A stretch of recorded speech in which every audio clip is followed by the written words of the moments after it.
What up, what up, what up, what up, what up, what up, what up, what up? What's good, people? What is up? What is up? They went from the fourth level of hell and sent us down to the seventh level of hell.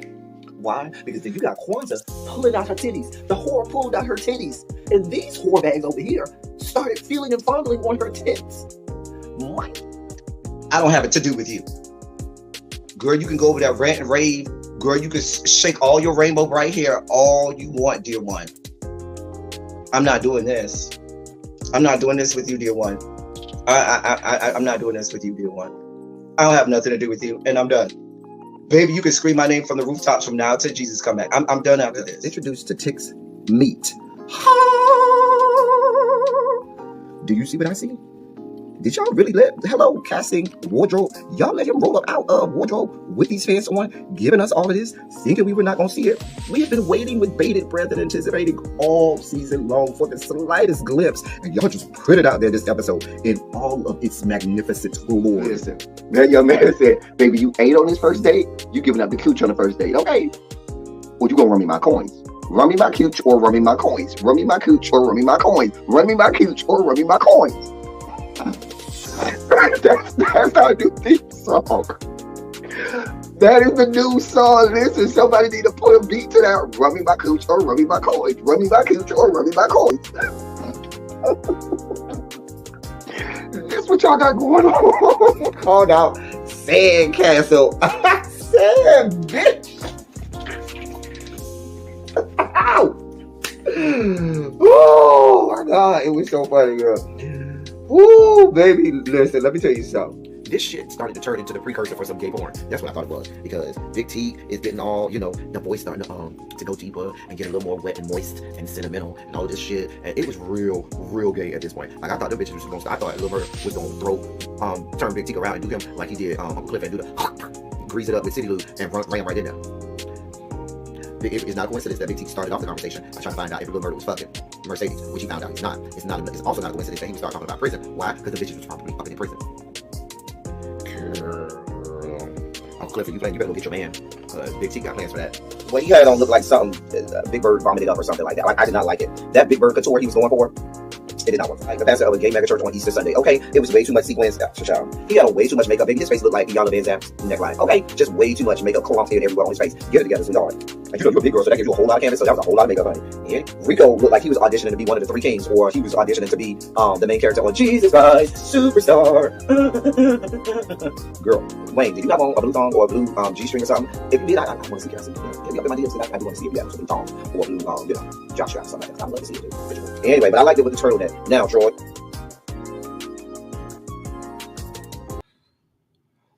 Well, hello, people. Hello. Listen, y'all, I have a case of the Mondays. Like, today has just been a hell of a day. It's just been a hell of a day. Nevertheless, we are here, okay? Chicken, get your chicken here, okay? And we're gonna make it do what it do. I'm gonna do like I do all the time on days like today. I'm gonna lean into y'all, and y'all always help me feel better about these things and situations. So, listen.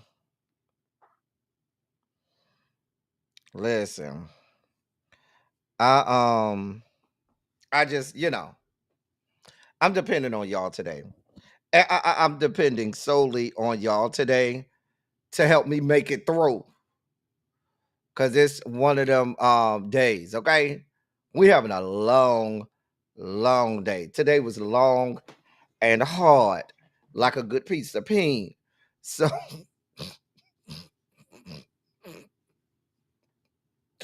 we're gonna try to get through it the best way we know how. How are all of my wonderful pupils doing today? I hope that you're having a good day today. And let's do what we do. Let's do it like only we can. Let's make each other better. Let's do it. Because we doing it and doing it and doing it well. Doing it and doing it and doing it well. doing it and doing it and doing it well. I represent Queens. She was raised on Brooklyn. All of that stuff. Anyway, let me say hey to y'all, and then we're gonna get this party started. Let me tell y'all something. The dossier today is packed. Packed.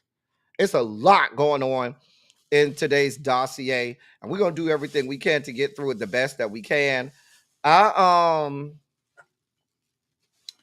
Listen, I got a lot. We got a lot to discuss. A lot to discuss. A lot to make it through. I do have a programming note. I it's not good. I'm gonna be live today. I'll be live tomorrow with Run Your Mouth and Red, Blue, and Black. We'll be live Wednesday as well. After Wednesday, I'm gonna be going for over a week. I'll be going from Thursday to Thursday. So I'm just letting you know now. We better have a good time the next 3 days. And then starting on Thursday, I will be going from Thursday to Thursday. And I probably won't have another show until the following Friday. Well, it depends on what time I get home Thursday. So I'll see what I can do. But I'm just letting y'all know that now I'll be going for a week. And I know I won't be able to get on. Anyway, let's have fun while we can and while we're here and do what we do. Hey DPG, you are first, my love. I'm glad to see you. Always glad to have your face in the place. Hey Terrence, what's good, bruh? What is going on over there? Terrence, stay right there, Terrence, because we got to talk about what y'all got going on over there. We doing that first. That's gonna be the first thing we talk about. What y'all got going on in Southern California right now. Hey Demetria, hey beautiful, how are you, sweetheart? It's good to see you. Hey Omar, I ain't seen you in a minute, Omar, and I'm glad to see you. What's good, bruh? I'm glad you popped out of the bushes today. It's good to see you. I ain't seen you in a little minute. It's always good to see you up in here. Tracy W, what is up? Hey, Miss Cookie Ray. Hey, Jay Parrish, how you doing? How are you today? Hey, crazy homebody girl, you all right today? They doing you right in the DMV? Uh-huh. It is a sugar spike day, Miss True Kelly. It is a sugar spike day, honey. Child, we need Larry and we need him now. Hey, Quake, what's going on, beautiful? You all right over there, Quake? Good to see you. Cymera, we got a lot going on. Cymera, we got a lot going on, Cymera. And we got a lot to talk about. Hey, D. Johnson, you all right? You good over there? Good to see you. You say you finally made it on time? Well, I'm glad you made it on time, too. Hey, Lock Queen. Hey, Miss Shorty B, how you doing? Been listening to Jeezy's Thug Motivation album, child. Hey, Xavier. Uh-huh. Child. Omar, listen. Omar, we just glad to see you in the building. Monday did show its ass today. It showed its whole entire ass. Okay. God, today was I thought it was just me. I thought I was the only one over here. Like today just beat me down. I'm glad I'm not the only one. Today did beat me down. And we are here, y'all. We are here. Child. I was till I heard he was messing with Stacey Yvonne. I don't play her about her. Wait. I don't know. Maybe that was to somebody else. Hey, G Smith. What's going on, beautiful? Hey, Tamara. How you doing today? Hey, China White. Uh-huh. How you doing? Janae. Wonderful to see you here, beautiful. Hey, Ravine. Hey, Ravine. I'm glad y'all got me, Ravine, because I need you today, honey. The people at your job working your nerves, Xavier, I think a lot of us had that day today. Okay. Ciao. Xavier. I wish I was getting flued out.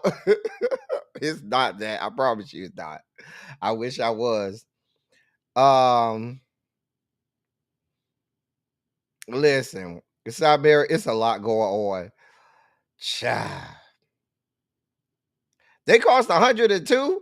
I thought that maybe that was a couple years. Didn't Delta have a edict a couple years ago where they had to have only a certain number on the line? And I thought it was less than 100. They must have got rid of that. You don't remember that? It was like a few years back. They had a whole thing. You couldn't bring in more than a certain number. I think it was like 50 or something crazy like that. They had in place because I got a lot of Delta friends, but I guess that ain't in place no more.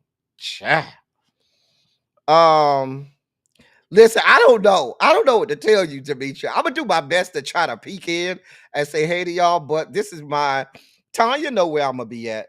This is my yearly sabbatical. I gotta go. I got a major conference, and it's a week long. I'll be there all week.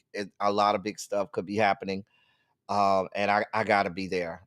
So yeah, Tanya, I'll be at Grand Session. You know where I'll be at, Tanya. Um.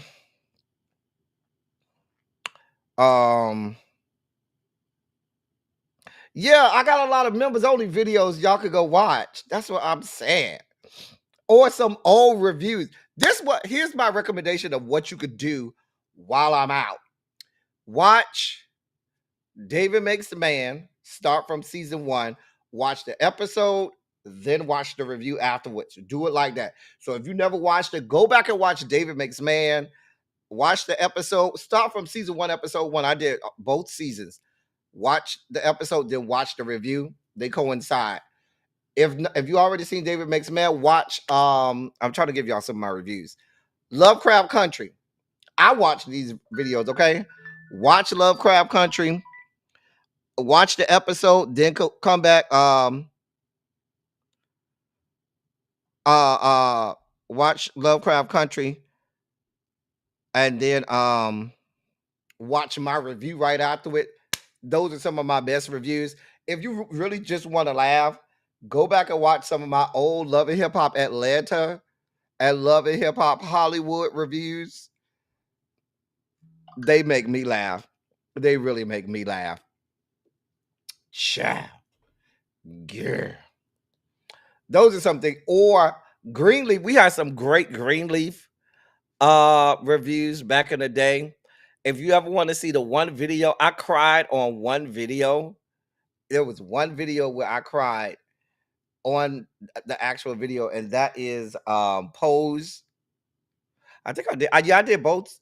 I did. Did I do all 3 seasons? I know I did 2. But did I wait? Did Pose have how many seasons did Pose have? I don't know. How y'all see how I got distracted? Like and I got a bunch of shit to talk about. Pose had 3 seasons, right? Okay. I think I did all 3 seasons. I don't remember. I can't remember, but I think I did do all 3 seasons. I know I did 2, but I think I did 3. Hey Tanya Boo. Child. Hey Razonda Hedrick, how you doing today? Child. Child, Tanya, you already know what I'm about to deal with, Tanya. You already know what I'm about to be dealing with. Child. So I gave y'all also watch right. Yeah, watch Teacher Project 2.0. We have some great shows over there. So if you just want some political stuff, watch all the old the politics of it all. Some of my old video lives on the politics of it all has some great stuff in there as well. A lot of foreshadowing. You gonna be in the bushes because you under the weather? All right, Brittany. Well, we gonna pray for your speedy recovery over here. Okay, get some rest, drink plenty of fluids and liquids, have your boo thing come over here, rub your back the right way, and you'll be all right. Okay, take some good stuff, good medications and stuff, and I'm sure you'll be better. We praying for you, sweetheart. We're not doing that, Xavier. We're not doing that. Child. Child, Omar, did you see the stuff that they were going to do? They put out what they were going to do for season 2, and it was going to be so good. I think it would have been too much for HBO. Even for HBO, I think they wouldn't have been ready for all of that. But I thought what they had planned for season 2 was about to be so good, and America wasn't ready for it. I'm not gonna tell you Xavier. I'm not gonna tell you. Child. So that's y'all homework while I'm gone.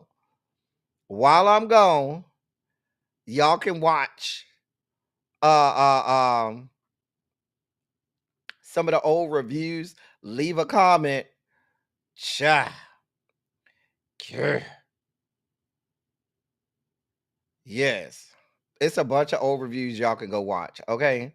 Y'all can go watch season 5 of Housewives of Potomac and how the people used to come at my throat.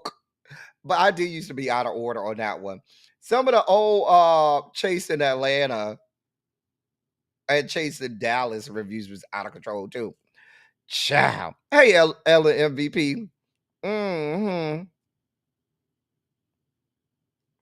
Oh, the video where we talked about the sweatpants and how you could check and see. Mm-hmm. Yeah, Ella MVP. We got some good videos that's members only now. Mm-hmm. Where am I going? I'll be in Orlando at a conference.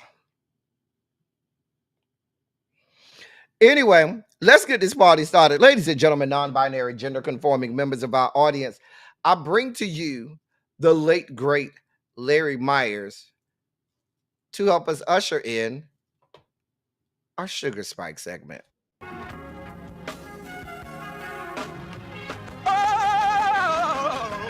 Oh, God. You see, this is the part that I like. Major sugar spike. So loved the world, I want to fight. That he gave his only begotten son. Major sugar spike. And who shall ever believe? Major sugar spike. They shall not perish, but have everlasting life. Taste the biscuit. Jesus. Thank you, Larry. We need, you know what, Larry? One more time, because it was a hell of a day. One more time. Encore, Larry. Encore.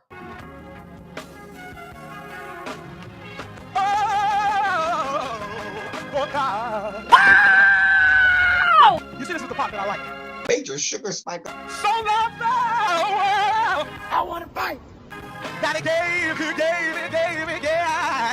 his only begotten son. Major sugar spike. And who shall ever believe? Major sugar spike. They shall not perish, but have everlasting life. Taste the biscuit. Jesus.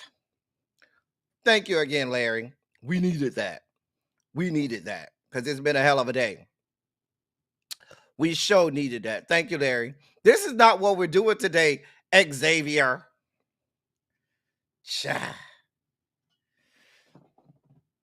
I'm just saying. Anyway, we start off. Oh, I didn't even bring this. I didn't even bring it up. We start off today in Southern California. I'm checking on all my SoCal people, making sure y'all are okay. There was an earthquake, a decent scale earthquake in Southern California. Hey, Miss Kiki. And just outside of San Diego, they are saying it was a 5.2 magnitude earthquake, and it struck near San Diego at 10 a.m. 10:08 a.m. I think that was Pacific. I think it was 10:08 a.m. Pacific Standard Time, but it did hit just outside of San Diego. It says 2.5 miles south of Julian, California. According to USGS maps, the quake was felt widely across the Southern California area and into Mexico. They said that this earthquake is likely associated with the Elsinore Fault, which is a branch of the larger San Andreas Fault system. Seismologist Dr. Lucy Jones said the depth of the earthquake was about 8 miles below the surface of the earth. She said that Sunday's 3.3 magnitude earthquake in the same area was a foreshock to today's 5.2 magnitude earthquake. Um, I haven't heard about any injuries or damages yet. I'll try to look into that, but I did want to put that out there because we do have several of our several of the pupils that are in the greater SoCal area. So, did you feel it over there, Terrence? Um, oh, y'all ain't feel it over there. Okay, okay. Well, I know. Sharice Woods, she's over in SoCal, as well. Anybody else over there, in SoCal that felt the tremor? Miss Kiki say one of her sons is slept through the earthquake. They're both in San Diego. Are they in the military? I know they have a lot of military bases down there in that area. Hey, Symmetry. You felt it, Brittany Janae? Okay, Brittany Janae she says she felt it. So I know, like I said, we have quite a few pupils over there in the SoCal area. We certainly want to tell y'all to make sure y'all protect yourselves and check on each other, friends and loved ones. Make sure y'all stay safe out there. Listen, I'll take my hurricanes in the southeast every day of the week before I don't know. I've never experienced an earthquake in my life. I promise you, the first time I do feel the ground shaking underneath me, I probably will be ready to go on the glory.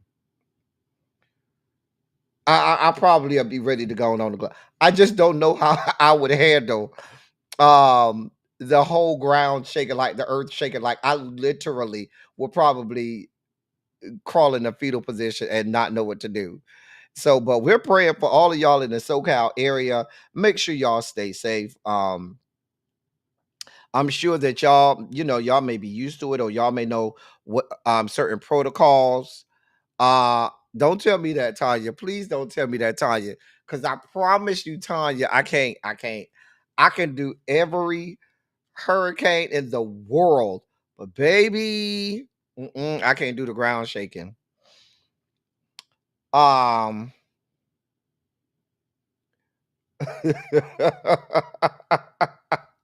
What's going on, Yana? What's going on, sweetheart? Yeah, stay safe out there. Earthquakes are no joke. So I wanted to start with that because, like I said, I know we have quite a few of the pupils that are over in that area. We're certainly hoping that everyone remained safe and there was no injuries or damages that you had to suffer because of that. Okay, y'all keep yourself safe. I'm sure y'all know the protocols to dealing with earthquakes or what to do and how to do it. I don't know. I have no answers for you. If you're looking for me to have an answer, I'm Whitney Houston on this one. I have nothing. Child. G Smith, I'm glad y'all felt it and I didn't. Okay, because I'm G Smith, I can't do it. Hey, Spicy Original, how you doing, sweetheart? But yeah, so all my SoCal people, y'all make sure y'all staying safe. In more sugar spiky news, so two authoritarians, dictators met today. Nayib Bukele of president of El Salvador, a known authoritarian dictator, a well-established and well-known authoritarian dictator. He met with Donald John today because your president is here for all parts of meeting with every authoritarian dictator that he can. Uh-huh. Mm-hmm. Because he's here for any amount of all types of crimes against humanity, all types of dictatorial entities and authoritarian governments. Yeah, that's what he's here for. Uh huh. I don't listen, y'all. I don't. I, y'all. This is where I'm at. This is where we are. This is where we are. I'm just gonna be honest. This is where we are.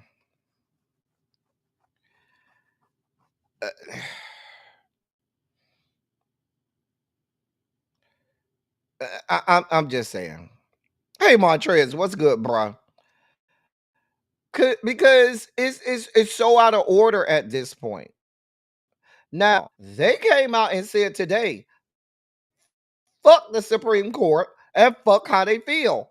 We're not bringing him back. We can't. It's not gonna happen.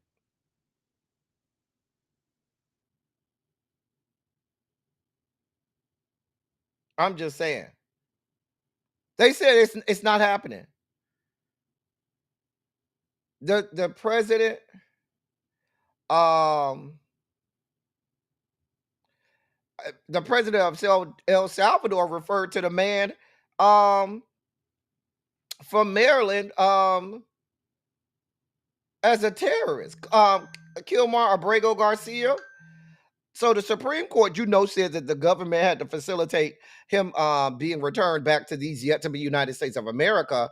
And just days after that Supreme Court ruling came, your president purposely brought this dictator in, the man who could actually bring him back. He got flued out all the way over here, made sure not to bring the man, and said, "Oh, I can't bring him back." And had the El Salvadoran, Salvadoran president come over here and say, "Yeah, he's a whole terrorist. He won't be coming back here. It's nothing I can do for you."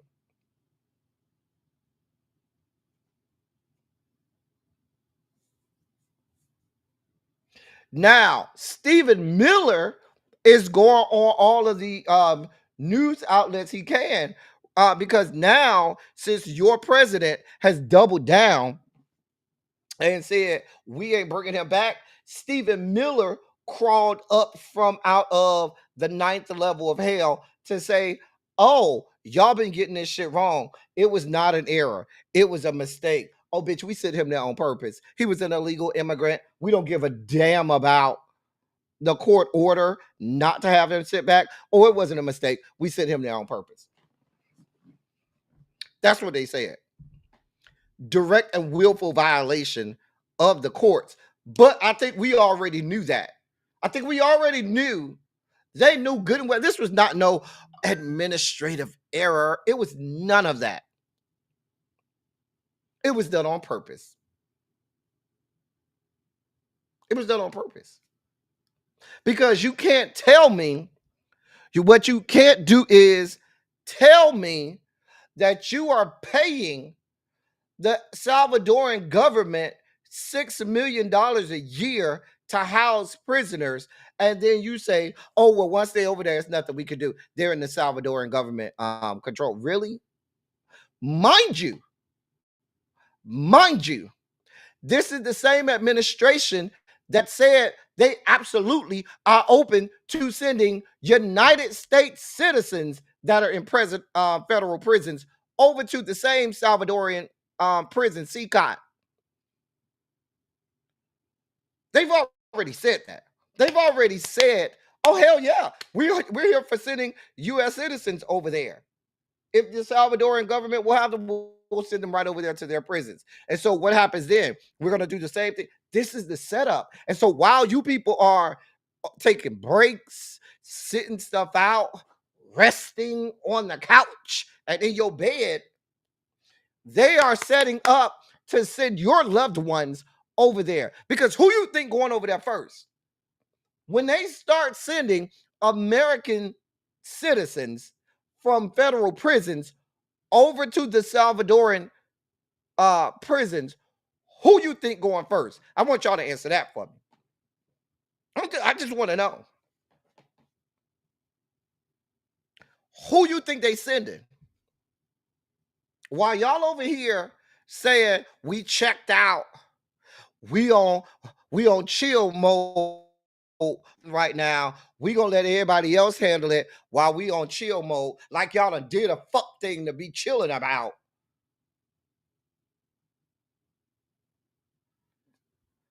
While you're doing that, they'll be shipping our black asses over there, and then it'll be too late because what they're telling you is, oh, once they go over there, oh, we have no control. You have to talk to the Salvadoran president, who's a known authoritarian. So I want y'all to listen. I'm just checking to see, are y'all still just, are we still checked out? Are we still resting? We still telling all of the blacks to rest? This ain't our fight. We on chill mode. That's what we're still doing. I just want to check. That's all I'm doing. We still on break? I'm just asking. And I say that because while people can afford to take these breaks, when it knocks on your door and it becomes your family and loved ones who are the ones that we're doing stories on, you're not gonna have it's gonna be too late. Because then you'll think it's disrespectful if the rest of the if everybody in the country said, well, we just gonna let it happen. We just on chill mode. Oh, well, it ain't our problem. I just want you to remember that when the story knocks on your door, I want the same energy from the same people who, and I'm not talking about you people saying, I need a day. Give me a mental health day. I just need a break. I need some time to get away from it, because that is a part of keeping yourself sane, and that's okay. I'm talking about these people who are consistently telling black people, "Don't worry about nothing. We should be chilling. This ain't our fight. Let's just sit down. They got it," and all of that. Those are the people that are fucking dangerous. That's what I'm talking about. So while they're, all of this, we resting, we ain't doing nothing. We'll catch y'all maybe next year. As you can see, the veracity with which this stuff is happening, this the swiftness to which this stuff is happening baffles my mind. Oh shit, I just turned my glasses on. Hold on, y'all.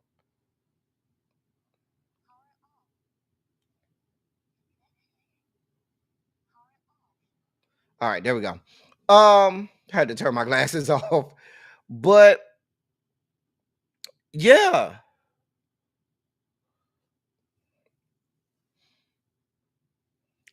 I'm just saying, y'all.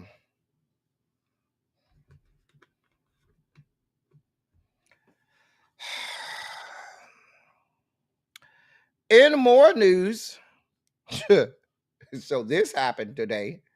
So a Venezuelan man who was facing misdemeanor charges in New Hampshire. Baby, the man went to go to court today for his misdemeanor, and ICE rolled up in the courthouse and tackled him to the ground. Tackled him and, tackled another innocent bystander in the incident, but they tackled the whole man to the ground and snatched him up in the goddamn courthouse. This happened at the National Circuit Court in New Hampshire, and two agents rolled up on Arnuel Marquez Colmenares and tackled him to the ground. And handcuffed him. Now this happened a few months ago, and they was trying to keep it hush hush, and now the video leaked. They knocked some old man that was using the cane. They knocked him, slapped arm on the ground. The man you see in the white, that's not the man you see right here in the white. That's not the Venezuelan guy. That's the old man who was over here minding his own business in court. And he had a cane and they done tackled him to the ground. The guy that they actually were looking for is the guy underneath the ICE agent right here. It's just a whole fucking mess. It's just a whole fucking mess.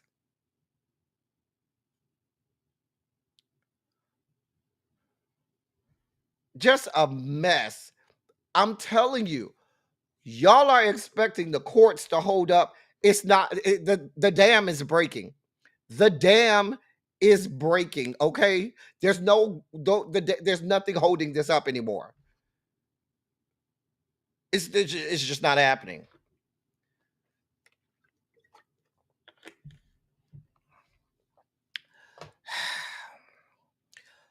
In other sugar spiky news, look at her. Listen, y'all, everybody gonna be resting until it comes knocking at their door, and then it's gonna be too late.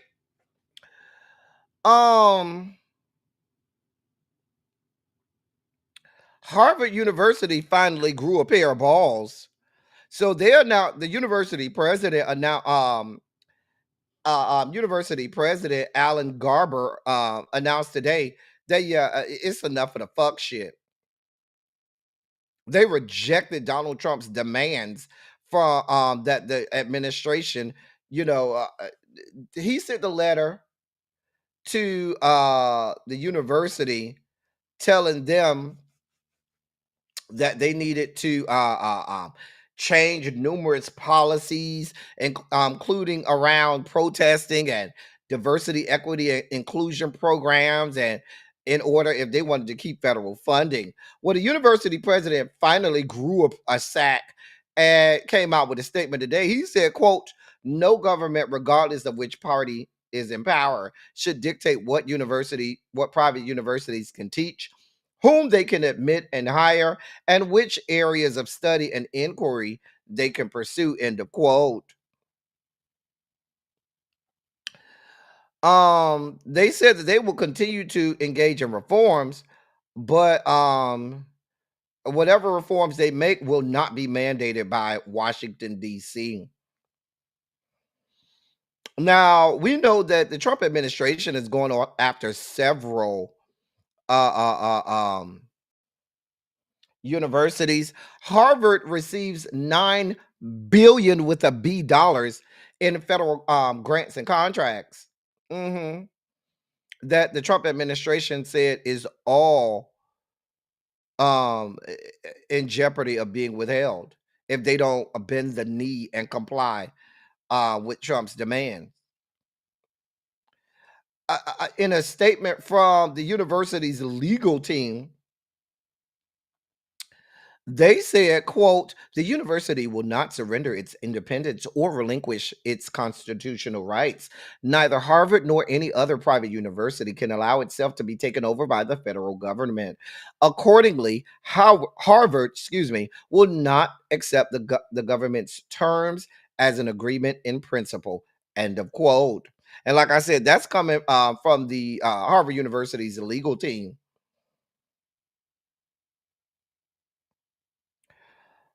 I'm glad somebody finally decided that they were going uh, do something, because they was all laying over going straight Bohica. They was going straight Bohica. I'm just saying. They were going straight Bohica. What is really be over here talking about? I'm gonna need for you to stay on task, ma'am. What do I want you to do? I want everybody to do their part. Everybody's not going to be able to go out and necessarily protest. Everybody's not going to be out. Maybe doesn't have the money to donate resources to donate money, but everybody should do a part. And what we should not be doing is making people feel bad if they do decide that their part is to go out and protest. What we should be doing is encouraging people. If you feel inclined to go out and protest, beautiful. go out there and please carry our message for us. If you want to boycott, do that and send our message for us. What we're not doing is telling the community as a whole, yeah, we don't need to do nothing. And if you do something, something wrong with you, that is wrong. That's dangerous. That's dangerous. That's dangerous. Right. And that may be your part. Ravine, sometimes your part is making sure people stay informed and are educated. Everybody has a part that they could play. So, like I say, some people may go out and protest. Some people may be the ones that make sure people are educated on what we're protesting for. Some people are organizers. Some people are the strategists behind the scenes to organize and strategize different things involved with our plan. That's what I'm saying. Nobody never said you weren't doing your part, really, B. But what I am saying is when people have platforms, what they should not be doing is telling people, yeah, y'all need to just sit down and chill because that's what all black people need to do at this time because we don't got nothing to do and we tired. I don't know what people are tired for. Y'all ain't did a damn thing. And I'm gonna talk to my since we're here. Now that we're here, Generation X, and I'm on the tail end of Generation X. Generation X is probably, in terms of what has been done for the community and for black people, is probably the worst generation that we have had. And I'm saying that as a member of Generation X. And I say that because Generation X is the generation that sucked the life out of that reaped a lot of the benefits that was gotten off of the backs of all of the generations before us, and yet Generation X has done nothing to advance the cause of any generations after them. Nothing. Absolutely nothing. I will give it to millennials. Millennials, when times would come, they would be their asses right out there. Even Gen Z, got to give them their props. They would be their asses out there. They was here for it.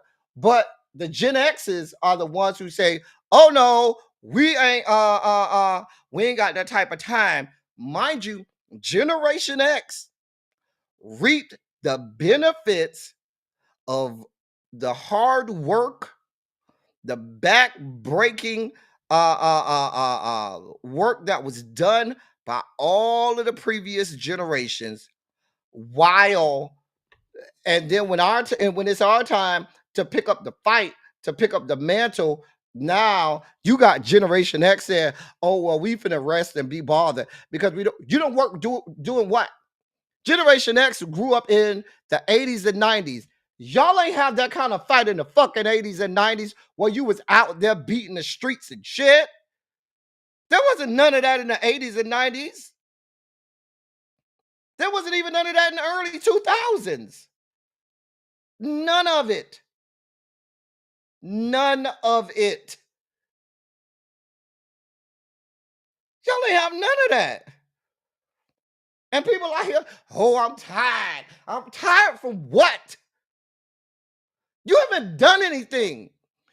Generation X has done zero to move the needle forward for the entirety of the community. And that's something that as a community, every generation before it had to do their part and carry the torch and advance the community forward. And then I'm not saying it's completely on Generation X because the baby boomers allowed that to happen, but Generation X grew up during a time where there was this bubble where people were thinking that we were getting on the other side of racism and we were getting on the other side of where this country was. And then when Barack Obama became president and we quickly were reminded that we were not, what did Generation X do? Nothing. They didn't do a fuck thing. They sat their ass down and went to brunch and didn't do anything.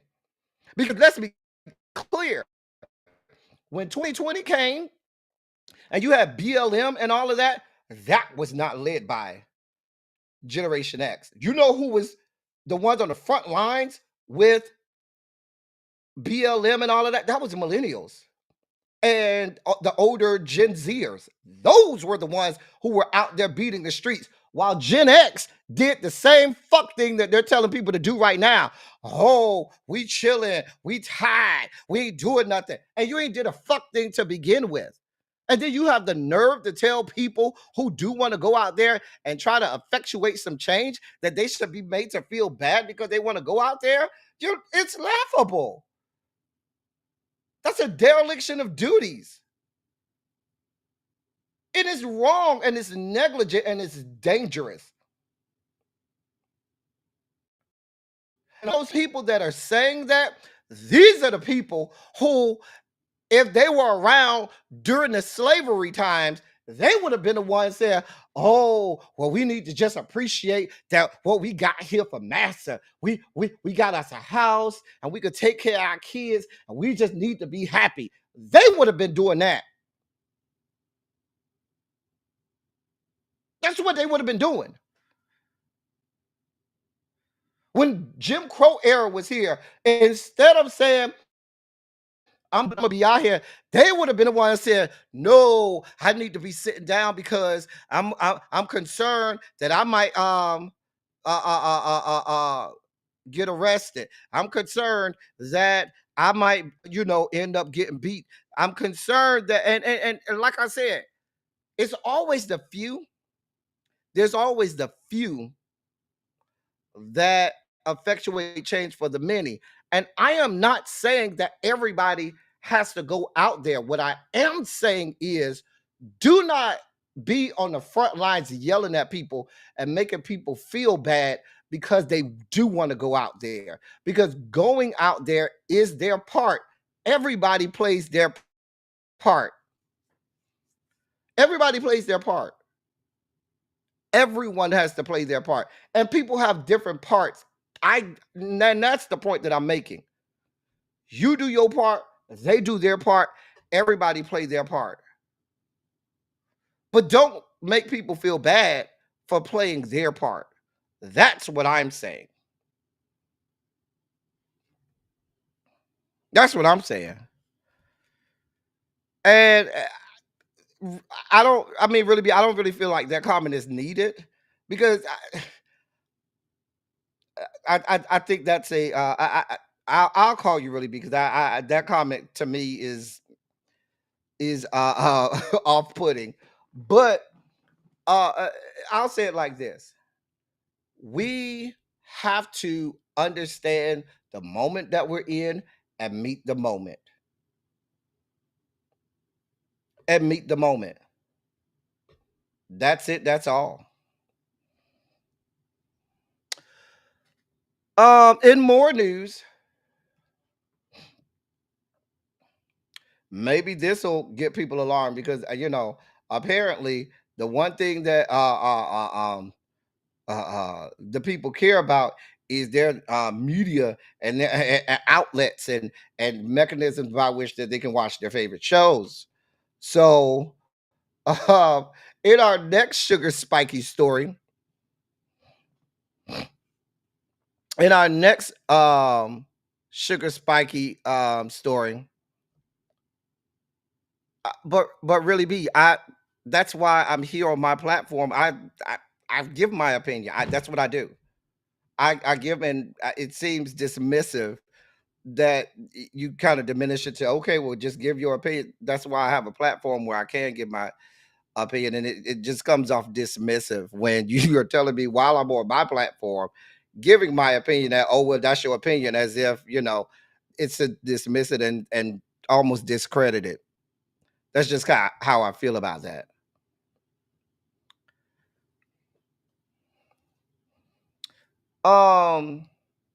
In more sugar spiky news, CBS finds itself in a pickle. So 60 Minutes did a segment on Ukraine and Greenland last night. Um, I'm sorry. Was it last night? I believe it was last night. Your president immediately took to social media and said that that CBS should have its broadcasting license removed.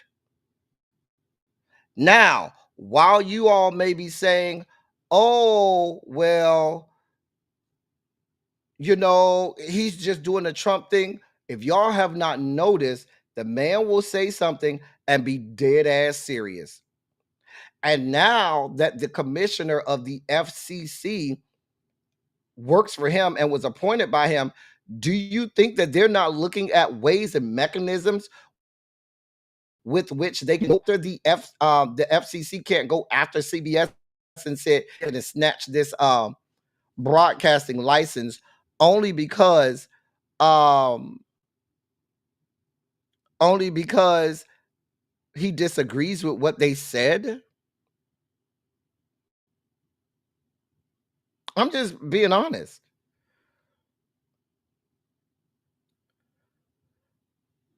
These people are dangerous. So now CBS has to go and try to figure their life out, because if they don't make nice with this man, and now they have to tell, what you're going to see is you're going to see CBS telling its journalists, yeah, y'all can't do this story. They're going to get their stories censored. They're going to get their news broadcast censored in a manner so that everything that they say is positive and sheds a great light on this administration, or they could face FCC license, having their broadcast license via the FCC taken from them. And somebody might say, well, can't CBS sue the Trump administration? Sure. And you could very well have a judge adjudicate in their favor. But what this administration has told you is they don't give a damn about judges, the adjudications of a judge. They don't give a damn about what the courts have to say. They're going to do whatever the fuck they want to do anyway. They're going to do whatever they want to do anyway.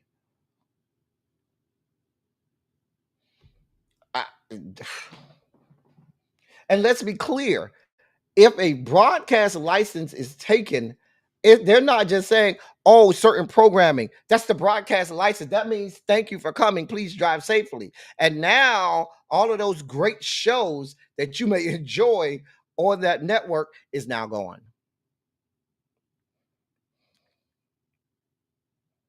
I'm just saying.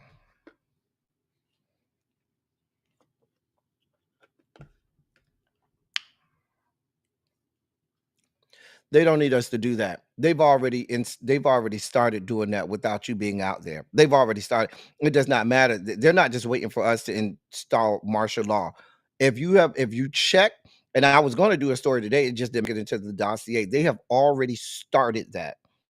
They've already started instituting martial law. And what they want you to do is they want you to be exactly like you are, fearful. They want you to preemptively bend the knee while they do whatever they want.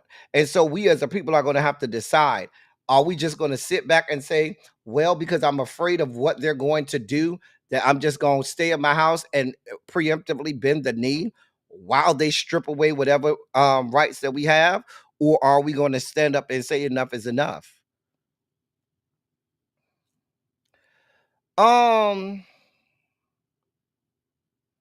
But yeah, this is happening.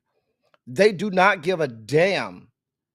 They don't give a damn about anything. They want people to willfully, preemptively bend the knee. That is the point of all of this. They don't want any resistance. And what's so scary is they're doing just that. These people are terrorists. They already have the vast majority of this country in fear. People are doing one of two things. Some people are just, hiding and saying, I'm gonna close my door and not be bothered. Some people are saying, no, I can't do this. And people out here talking about they worried about a protest. Do you not see they're picking people up because they walk outside of their house to go to the store? The woman from Tufts University was going to the store and they snatched her up. They are disappearing people that are not protesting. These are people. It just came out today that the woman that they picked up from Tufts University did nothing. She didn't do any of what they accused her of doing at all. They admitted she didn't do anything. And guess where she's still sitting? In an ICE detention center, several states away. You don't have to do anything. You don't have to be out there protesting. You don't have to be out there doing anything. You can walk out your door, going to the store, and now you get snatched up.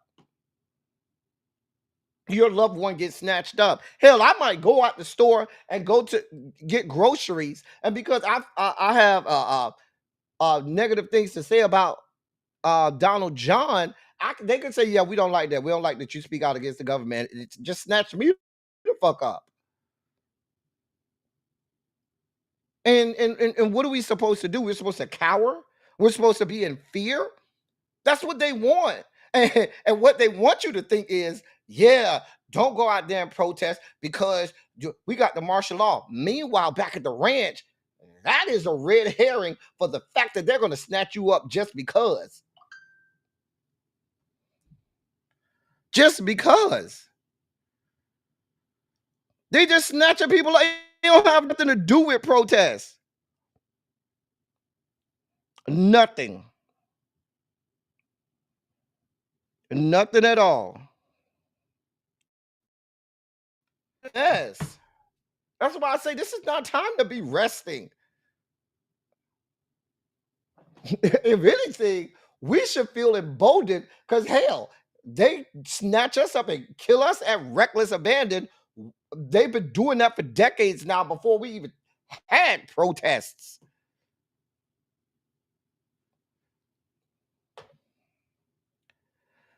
In more news, the AP, see, this is what I'm talking about. The judge ordered the Trump administration saying that they had to allow the AP back into the press pool and back into the event, the Oval Office and the press pool. Well, guess what the Trump administration did? They said no.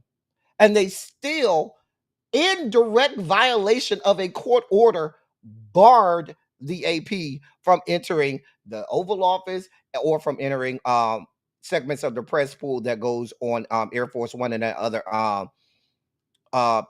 press pool events. Did.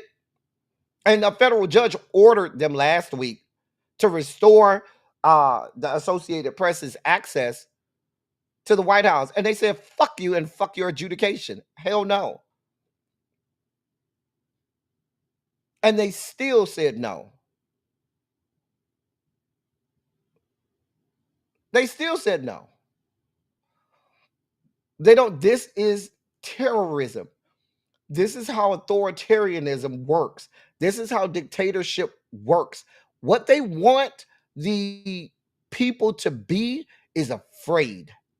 What they want is their reign of terror and tyranny to reign over everything and have you saying, oh, well, I need to be afraid. Well, we just gonna have to stay in the house. Or we just with it, or we just gonna have to try and get through this next however many days, months, weeks, months, years, decades, not knowing by the time shit finally changes, you will be dead and gone, and nothing will have gotten better. If anything, it'll get worse. That's the problem. That's what I'm saying next. While people are checked out, we are having a historic moment where we can't even keep up with the amount of rights that are being snatched away. We can't even keep up. We can't keep up.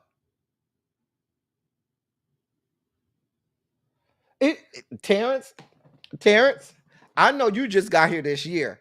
Terrence, I have been saying since the year of our Lord 2020, and it's people in the chat that can tell you, I've been saying since 2020, we are careening toward a civil war. I have been screaming that since 2020. Ask the people in the chat. I have said since 2020, we need to be prepared. We need to start preparing. Have I not been saying that since 2020? This is about to happen. And people are asleep at the wheel. I've been screaming that since 2020.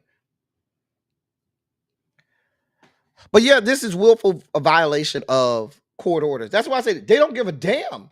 They don't care. The Constitution, they have used it to wipe their asses with.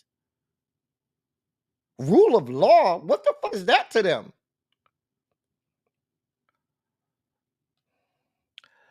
In more sugar spiky news, I told y'all it was packed today. We had a packed dossier today. Well, this is frightening, or this is more of the same. In the great state of Wisconsin. In the great state of Wisconsin.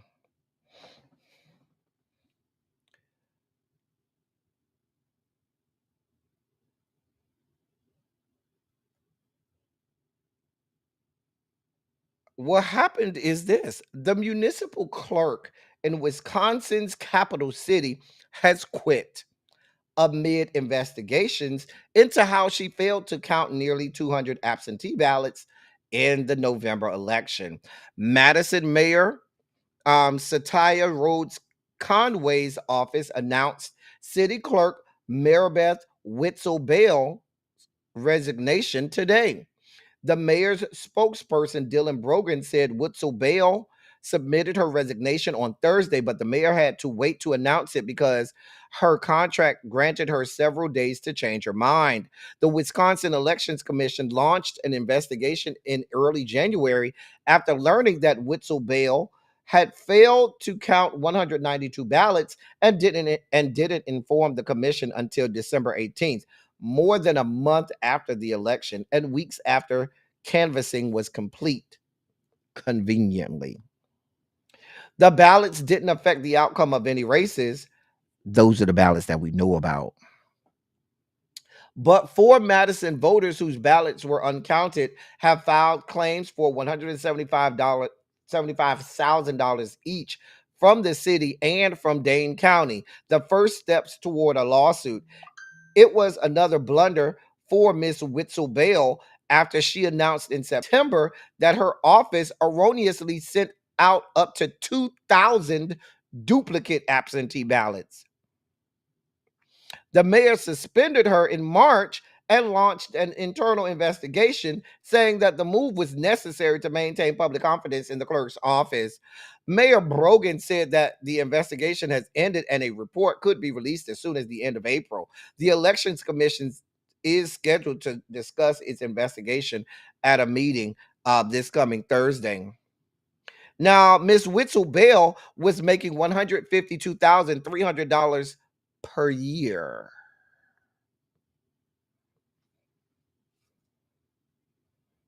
If you need her. She getting paid all that money and to disenfranchise voters. That's up there in L Love area. Now, this is in Madison. Now, Madison is a blue area. Those are the 192 that she told you about. Had she never admitted to it, you would have never known. So what if, perchance, there were thousands more that she didn't tell you about and never admitted to? She told you earlier last year that she had magically messed up and sent out over 2,000 duplicate absentee ballots, right? Who knows what other fuck shit she was going on. She had going on there. And conveniently, these were all in Madison, right?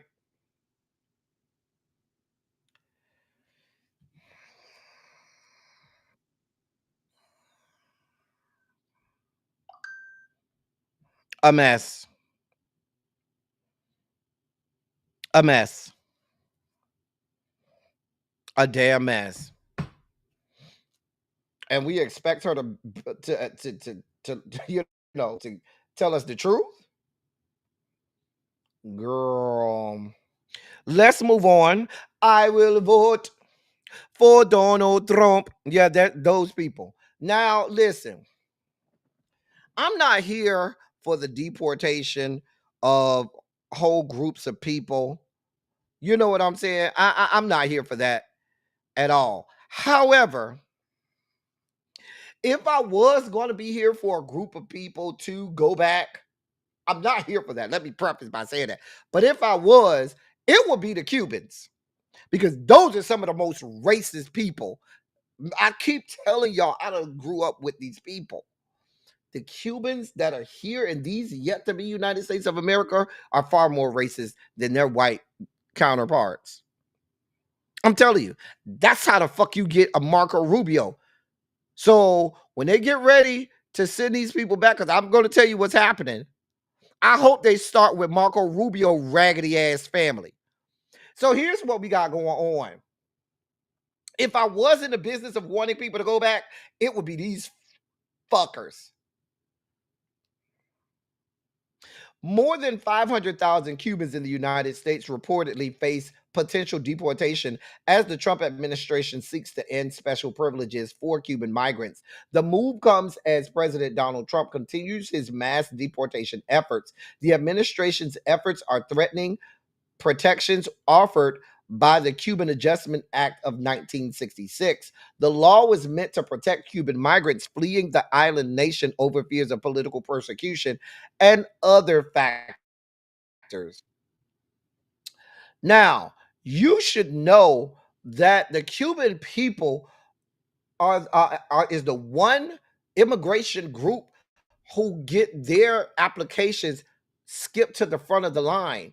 Their process for becoming legal citizens is shortened considerably.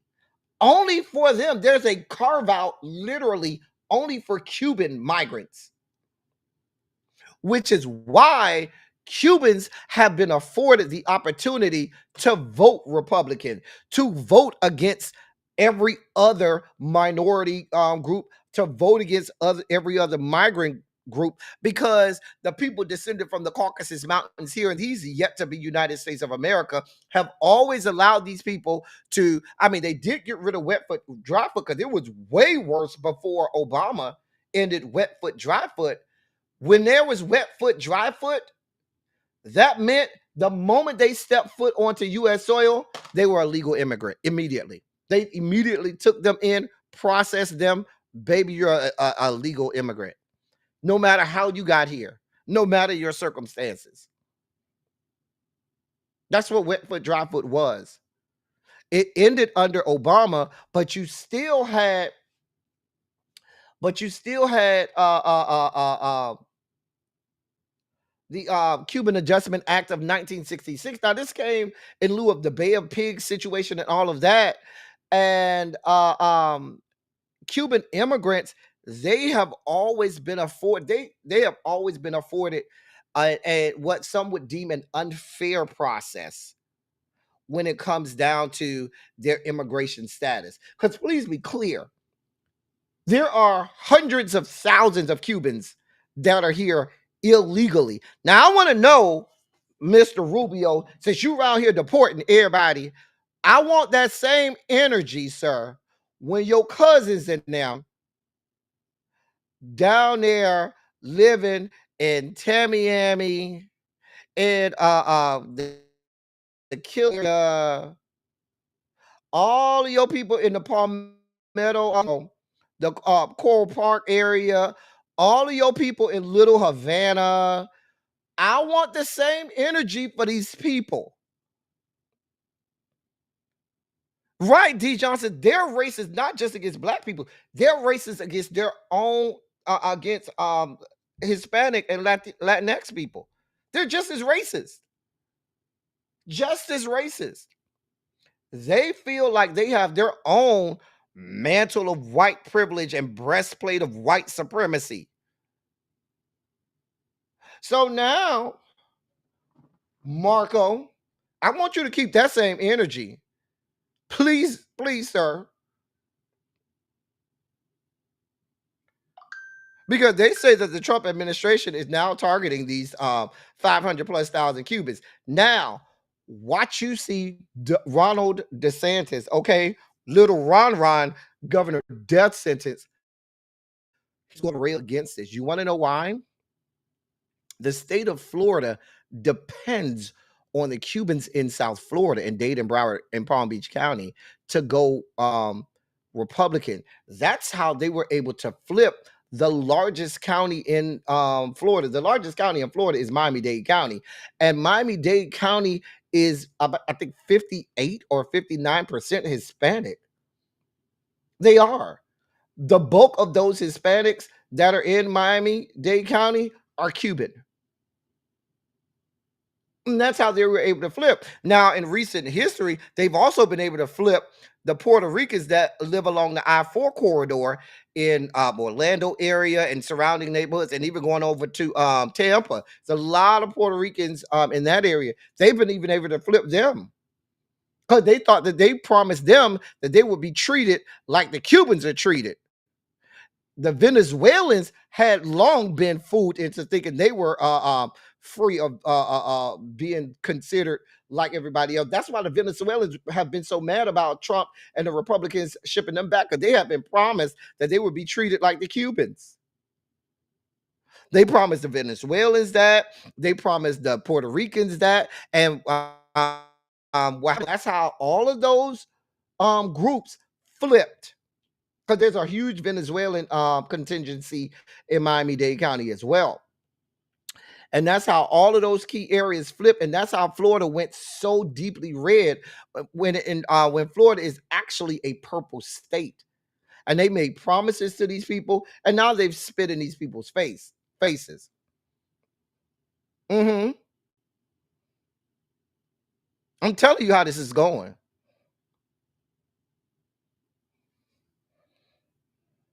No. Rubio cousins look like him. I'm telling you what I know, MVP. Rubio got all his people over here. Yeah, he did. Yep.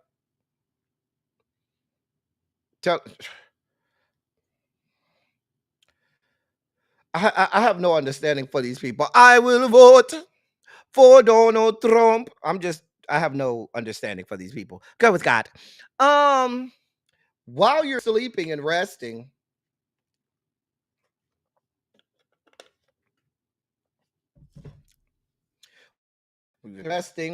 when they started to get rid of books on African American history, and so our children wouldn't learn. We were sleeping and resting when they took away African American history classes. We were sleeping and resting when they had an attack on the AP African American history test. Now they have said point blank, we're coming after the whole basement floor of the Smithsonian African American Museum on History and Culture. They've already said that on record.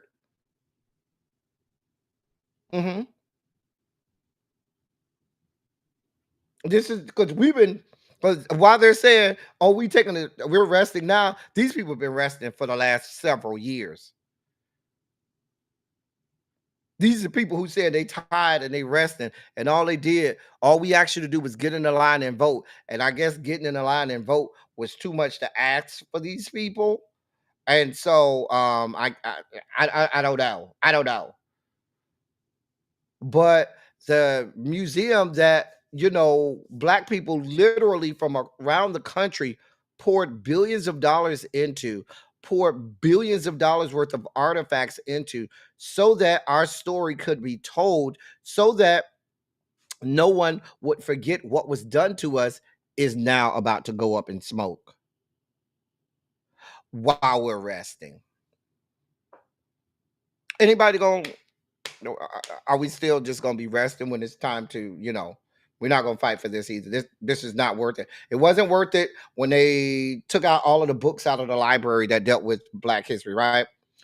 Wasn't worth it us not resting when our children were told they could no longer learn about the history in schools, right? It wasn't worth it when they told your children that they needed to reenact how slaves were kept inside of ships as they were brought over here. It wasn't enough when y'all allowed them to castigate what's my girl name? Miss Hannah Jones, Dr. Hannah Jones, for the 1619 project. And some of you people celebrated them castigating this woman and the research that she did. That wasn't enough. Now they're coming after this museum, and I'm sure that's not going to be enough either. So you know what? Let me not be disrespectful. You want to rest? While you're resting, they'll be dismantling this for you. Please have a great rest, though, while we're checked out. I want you to know I'm just going to inform you of all of the things that are happening as you are, checked out.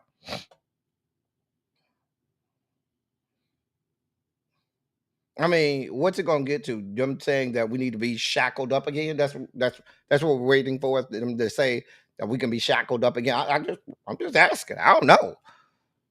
I just want to know. In more sugar spiking news, now put a 27 in the chat if you live in the great state of Michigan, because y'all, girl, girl.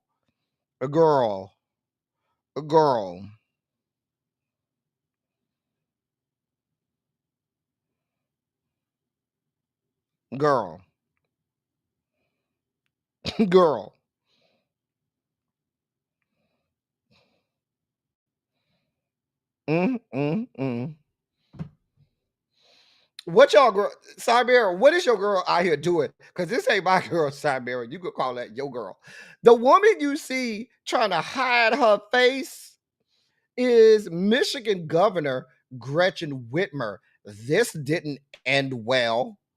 This is why you cannot capitulate to these people.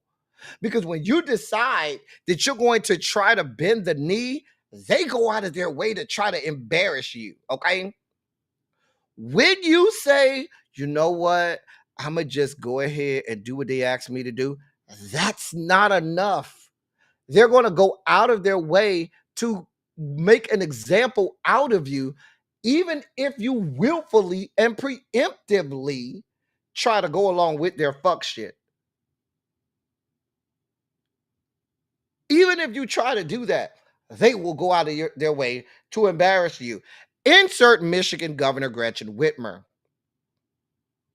Now y'all know she's playing around with perhaps putting her name into consideration to be a Democratic candidate for the 2028 election. So apparently she went down to the Oval Office last week, right?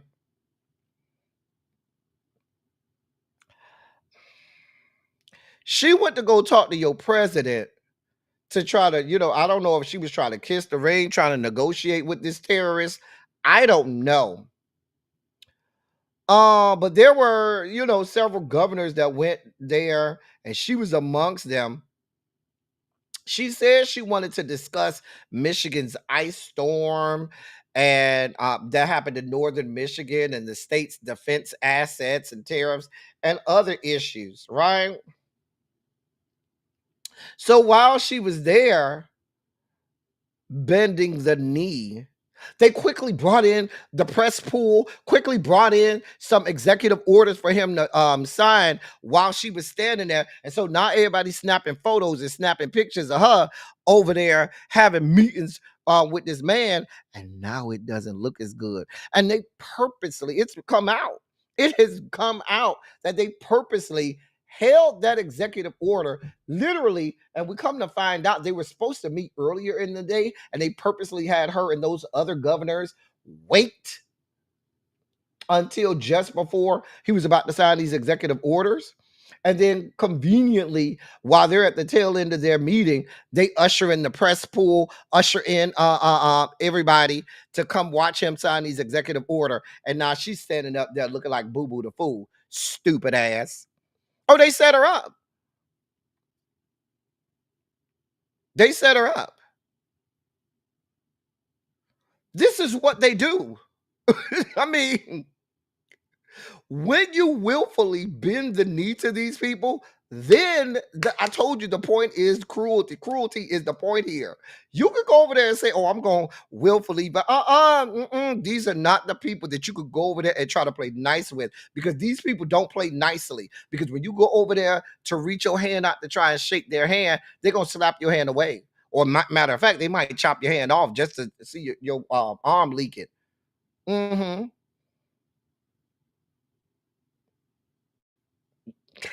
They don't care. That didn't go over well, ma'am, I'm sure. But that is her literally trying to hold a folder in front of her face like we don't know who she is. Oh, girl. Girl. Also, over the weekend, Governor Josh Shapiro and his family were preparing for Passover. And this happened yesterday. They were preparing for Passover, and their Passover, and so forth. And this young man who you see on the right jumped the fence down to the governor's mansion and set the house on fire. Did. And went further, admitted to it. Now, his name is Cody Balmer. He lives in Harrisburg, Pennsylvania. He admitted to it and said, they better be glad I didn't get to him, because I had a hammer and I was ready to fuck him up. He admitted he had a hammer and was ready to fuck up the governor. Did. Mm-hmm. I mean, the photos of the damage is devastating. Like the damage is devastating inside of the house. They have pictures of the photos and so forth. Now, I wonder, Trump administration and all of you conservative fucktards that try to, you know, make everything seem anti-Semitic, where is that smoke today? Because last time I checked, Josh Shapiro is actually Jewish. And because his political ideations are not aligned with MAGA, now there's no speak of anti-Semitism. There's none of that here. They are silent. Mum's the word. Nothing to see here. Nothing to say here. I'm just saying.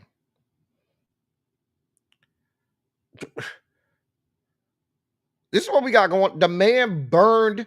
If you look at the pictures, it's total devastation inside of that house. Everything's burned up. Mm-hmm.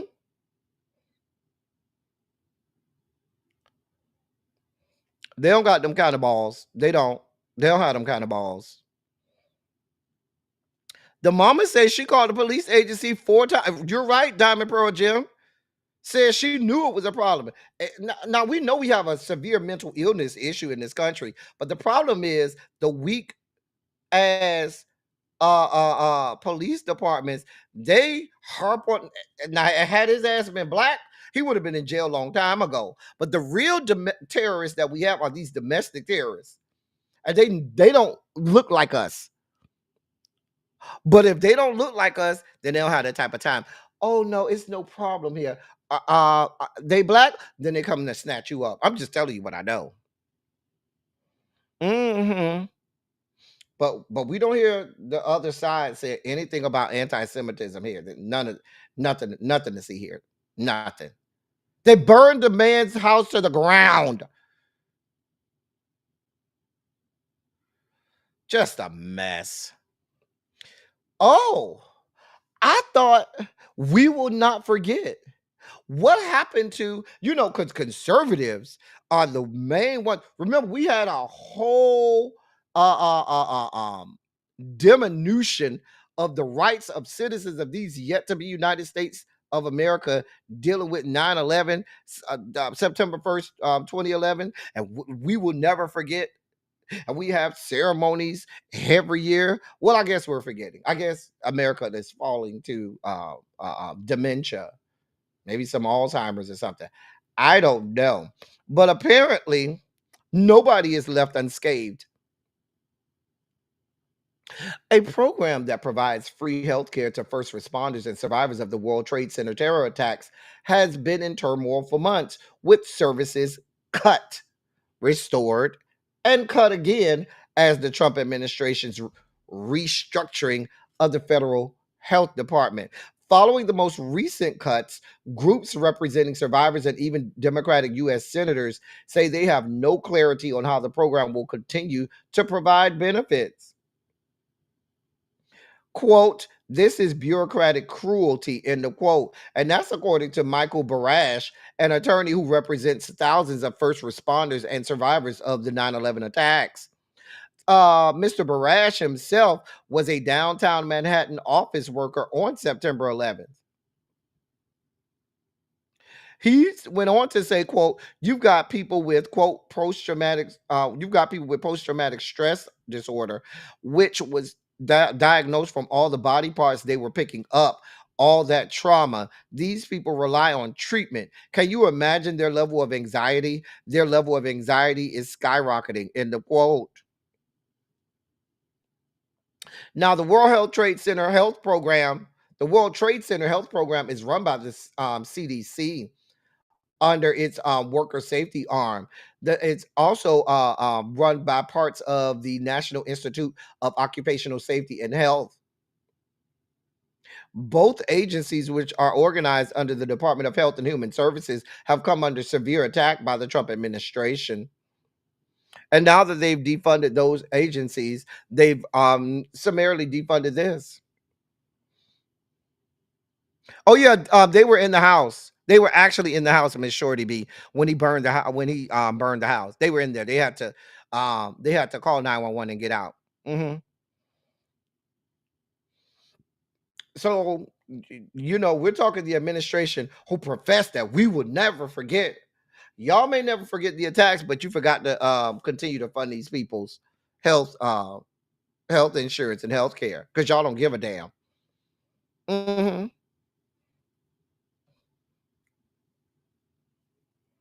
Lest we forget.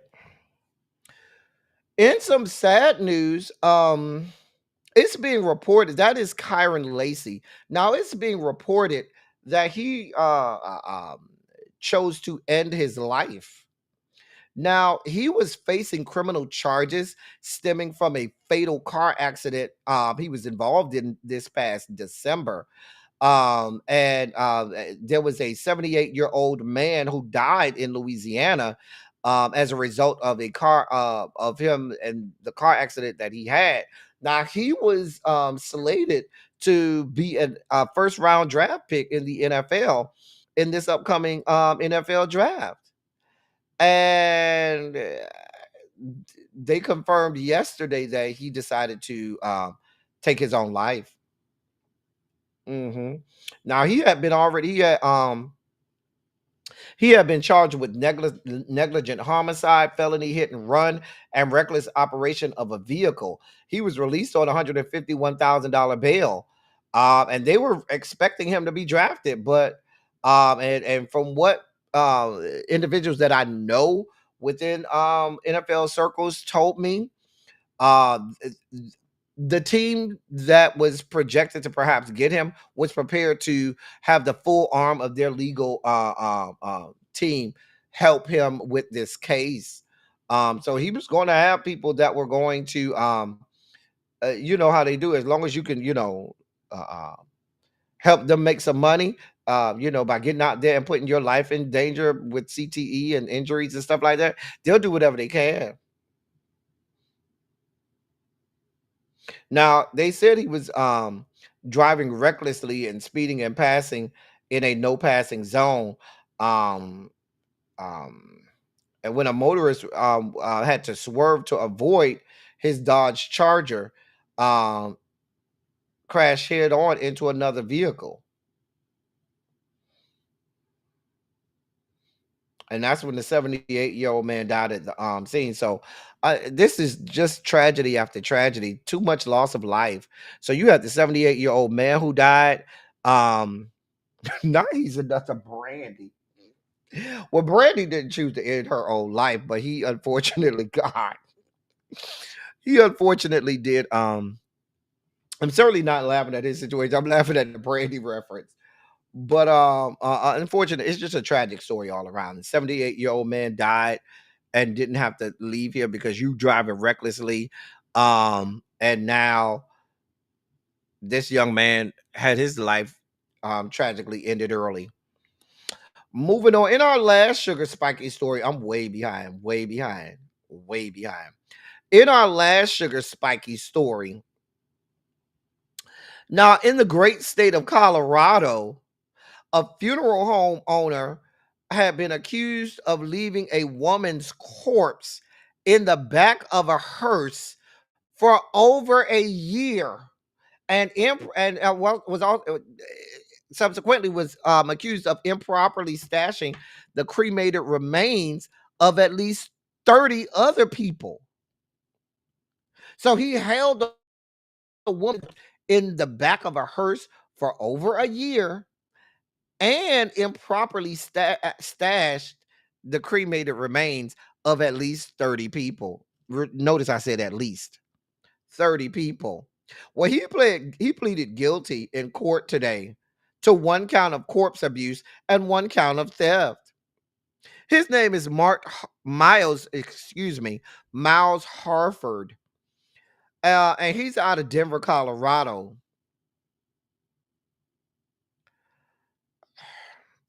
He and the owners of that funeral home were accused of storing nearly 200 bodies in a decrepit building and giving families fake cremated remains. He's facing dozens of counts, including forgery, theft, and 4 counts of abuse of a corpse. This is just a gruesome and horrific story. Um, Now, the woman that they said was stashed in the hearse for over a year, her name was Christina Rosales, and she died of Alzheimer's at the age of 63. She was found in the back of a hearse covered in blankets, along with the cremated remains of other people stashed throughout his rental property, including in the crawl space. Ch- I, baby, y'all got a lot going on. Well, he pleaded guilty. Sentencing is on June 9th. They got a special place in hell for you people. A special place in hell for these people.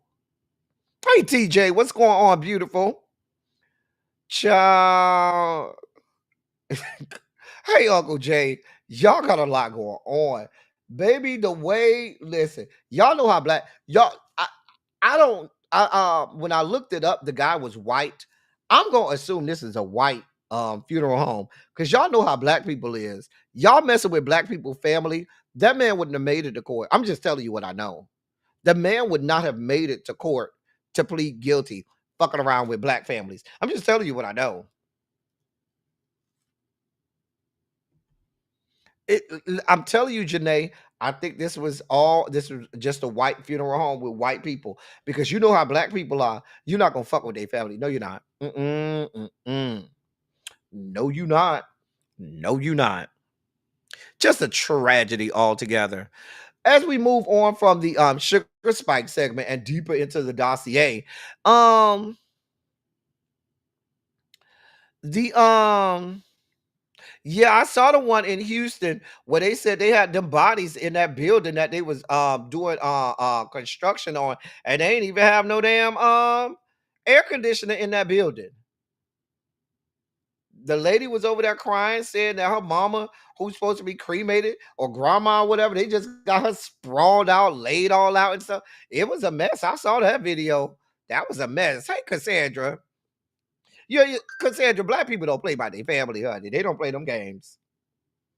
That's why I say, why don't play that. First of all, how can the body go a whole year and nobody know what happened to the body? Not in a black family. Anyway, for those Gen Xers, I had to tap the Gen X a little bit. I had to tap Gen X earlier. I know Gen X, and you know, we could talk to each other like that. You know what I'm saying? We can, we can, we can. You know, I had to tap Gen X a little bit earlier today. I'm not gonna apologize. Hey, we can have those discussions. Anyway, but Gen X can all remember the movie The Breakfast Club, classic movie. Well, they had a reunion of The Breakfast Club recently. Um the cast of The Breakfast Club, they reunited this past Friday during a panel at a pop culture convention in Chicago. They had Molly Ringwald, Ali Sheedy, Judd Nelson, Anthony Michael Hall, and Emilio Estevez. All were there. So they had the whole cast and crew there. You know what I'm saying? Um, they had everybody there. Listen. I'm glad to see it. The older Emilio Estevez get, the more he looks like Charlie Sheen. Tell me, let me make this big for y'all.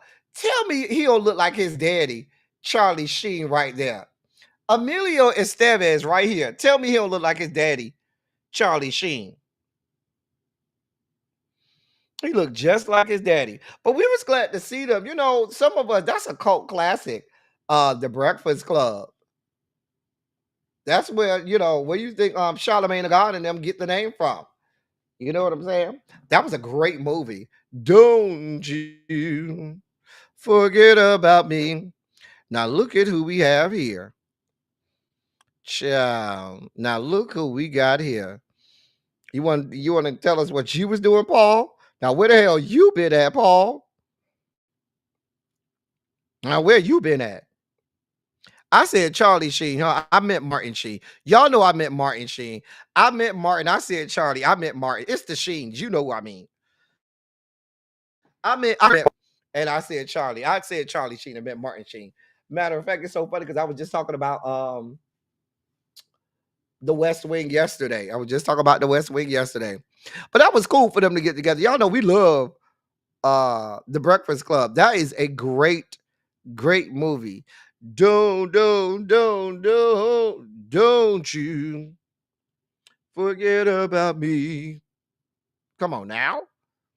You cannot be a Gen Xer and not love The Breakfast Club. I'm just telling you. In more news,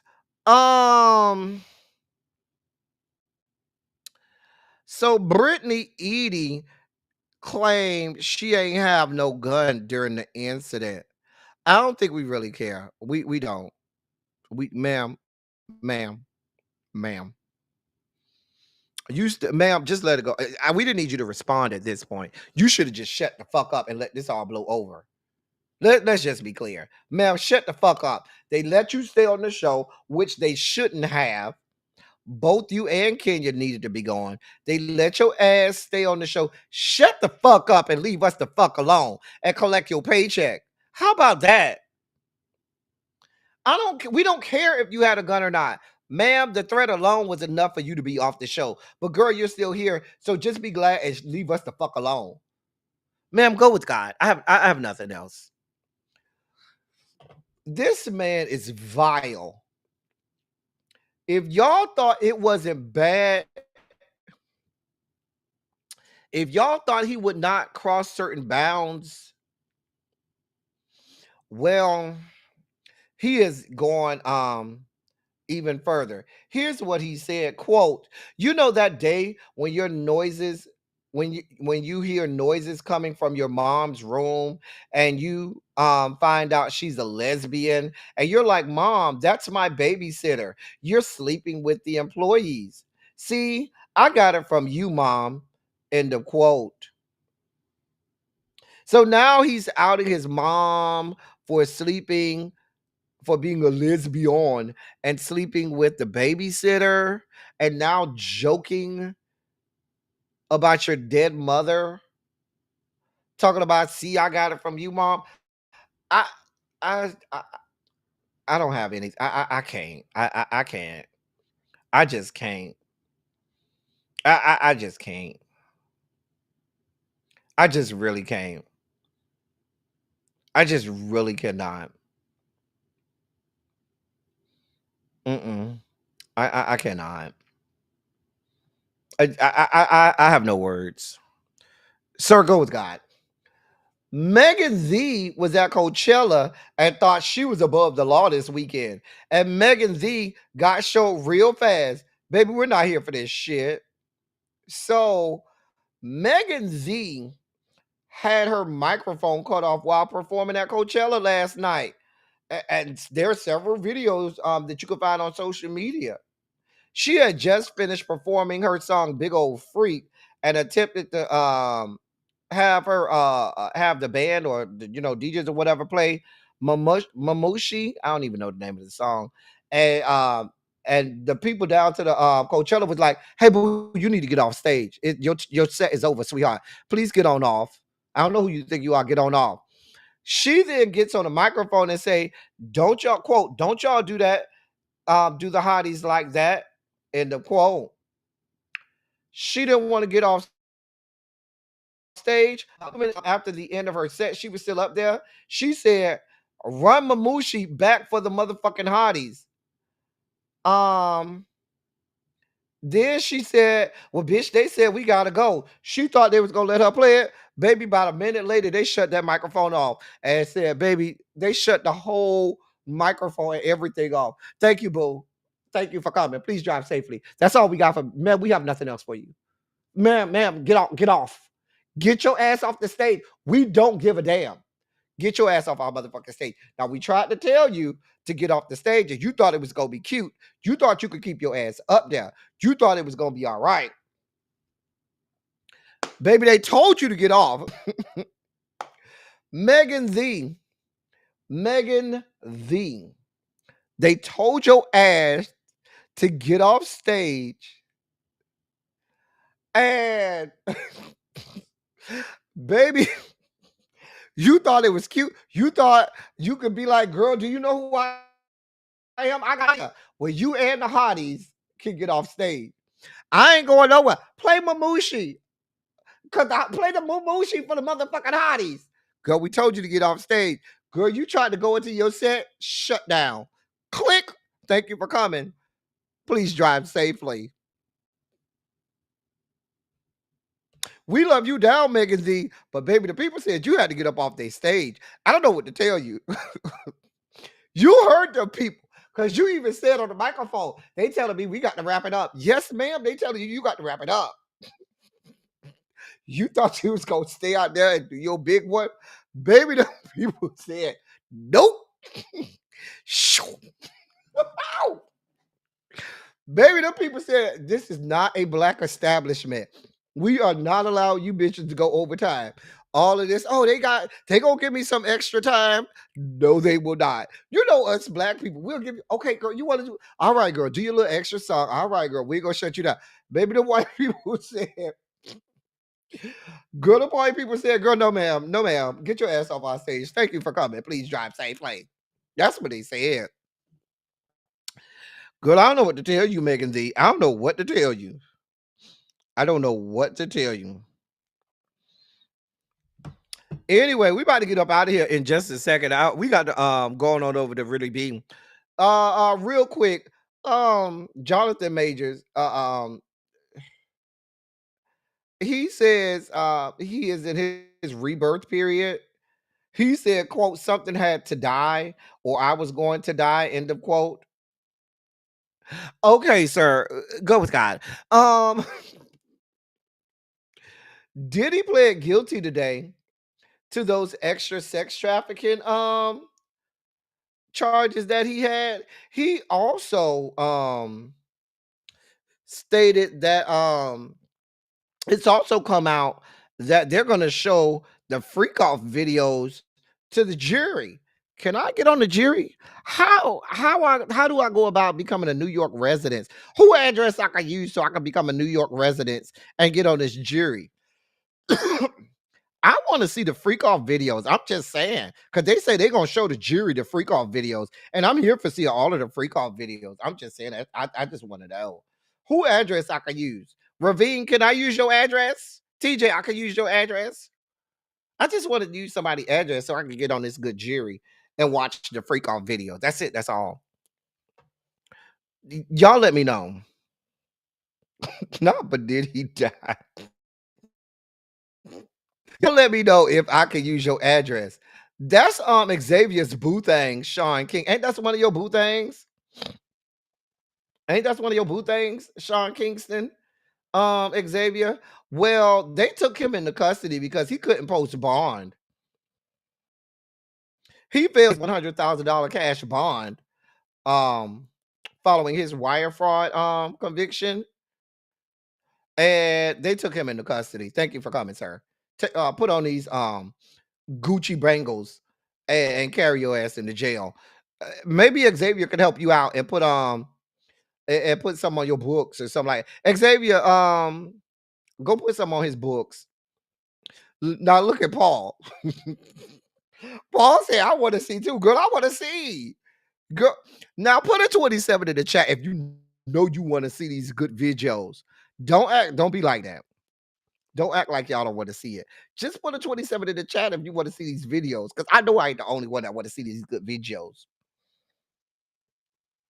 Xavier, this is your boy. Didn't you say you wanted to have a threesome with Sean Kingston and Drewski? Didn't you say that?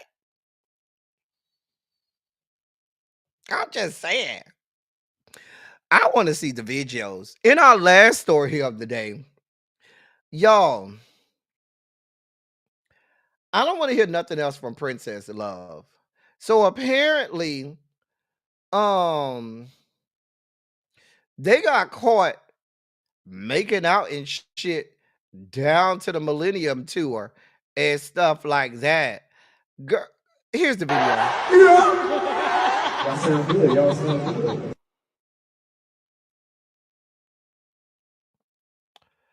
Girl, I can't. Girl, if you always want somebody on your side, you always talking about how horrible he is and how girl, y'all need and he's dangerous and all of this. Girl, Ty Red is what we are. Okay, Ty Red and Fatigue. Girl. Girl. Girl. Right, Tracy. A bitch can't. A bitch just can't. A bitch just really can't with these two. Y'all out here slobbing each other down and shit. Meanwhile, you going on press tours talking about how you can't stand him and you filing for divorce and shit. Girl, I can't. I just can't. I can't. I'm not gonna do this with y'all today. I'm not gonna do this with Ray J. I'm not gonna do this with Princess. I just can't. These are y'all people. I give them all to y'all. I give them all to you all. Okay. I give them all to y'all. I can't do nothing else with them. I can't do nothing with them. Let me move on. That's all we got today, ladies and gentlemen. That's the dossier for today. You just now noticing he an attention whore, Harold. That nigga been an attention whore, okay? He been one. I thought he did say he was with Sucking Hannah. I think he did say that, Cassandra. Child. Just a mess. Just a damn mess. Right, Tracy W. Like we all been knew that. I think she's an attention whore too, though, Harold. I think she be looking for attention too. I don't think it's just Ray J. I think it's her too. Her too. So anyway, I'm about to send y'all over to Really B. Ravine, don't you go over there and say I made y'all late. We going over to Really B. Y'all hold tight. Like I always say, I love y'all. I love on y'all. Thank you all for being vocal, present, and active. Thank you for doing what you do. Thank you for any and all contributions that you make to the channel. They are much obliged. They're much appreciated. Excuse me. I'm about to get out of here. I'm about to get out of here. That's all I got. Until next time tomorrow. Thank y'all for coming. Y'all drive safely. I'm out.